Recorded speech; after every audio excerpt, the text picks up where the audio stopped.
நான் மீண்டும் ஒருமுறை உங்களுக்கு நான் உத்தரவாதமாக கொடுப்பது சொன்னார். என்னை பொறுத்தவரையிலே உங்களிடத்திலே எந்தவித ஜாதிய பாகுபாடு இல்லாமல் பழகுகின்ற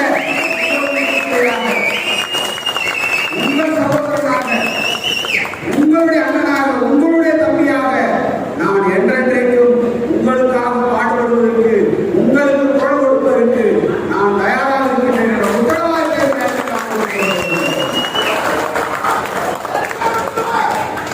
அதே போல இன்றைக்கு எங்களுடைய அழைப்பு ஏற்று நீங்கள் இத்தனை பேர் இன்றைக்கு அனைத்து பகுதிகளிலிருந்து வந்து கலந்து கொண்டிருக்கின்றீர்கள்.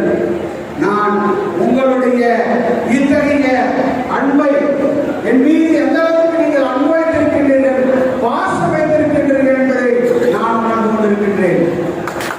அந்த அன்பிற்கும் பாசத்திற்கும் என்ன